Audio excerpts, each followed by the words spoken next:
গাধাকে সৃষ্টি করবার পর বলা হলো তাকে সারাদিন অক্লান্ত পরিশ্রম করতে হবে, তাকে পিঠে ভারী বোঝা বইতে হবে,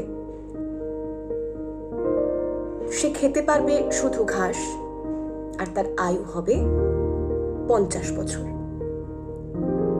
গাধা সৃষ্টিকর্তাকে বলল যে সে তার 50 বছর আয়ু নিয়ে বাঁচতে চায় না, তার আয়ু 20 বছর করে দেওয়া হোক। সৃষ্টিকর্তা তা মঞ্জুর করলেন।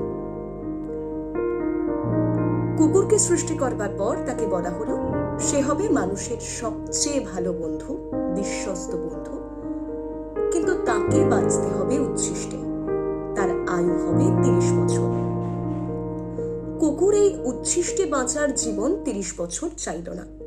সে সৃষ্টিকর্তাকে বলল তার আয়ু কমিয়ে 15 করে দেওয়া হোক। সৃষ্টিকর্তা তা মঞ্জুর করলেন। বানরকে সৃষ্টি করলেন সৃষ্টিকর্তা। তাকে বলা হলো তোমাকে এডালে ওডালে ঘুরে বেড়াতে হবে, আর নানান ফন্দি ফিকির করে মানুষকে আনন্দ দিতে হবে। তোমার আয়ু হবে 20 বছর। বানর সৃষ্টিকর্তার কাছে আবেদন করলো যে তার আয়ু যেন কমিয়ে 10 বছর করে দেওয়া হয়। সৃষ্টিকর্তা তাই মঞ্জুর করলেন।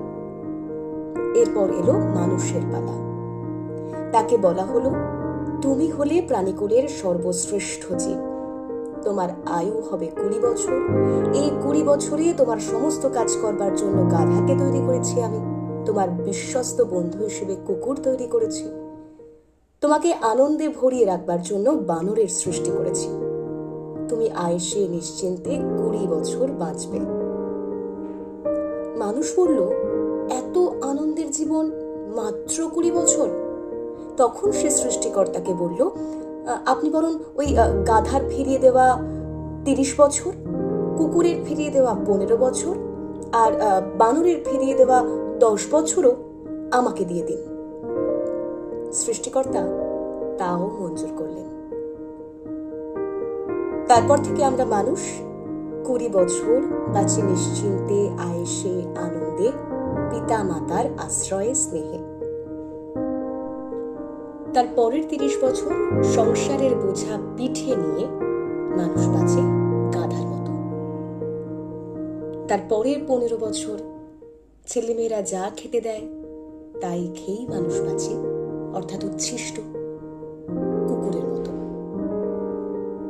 আর শেষের 10 বছর রইল পড়ে বানরের মতো জীবনযাপন, আজ এই ছেলের কাছে, কাল ওই ছেলের কাছে, আর নাতি নাতনিদের নানান ফন্দি ফিকিরে আনন্দ দেওয়ার চেষ্টা। তাই বোধহয় বলে আনন্দ, আয়েশ, ভালো সময় ক্ষণিকেই শ্রেয়।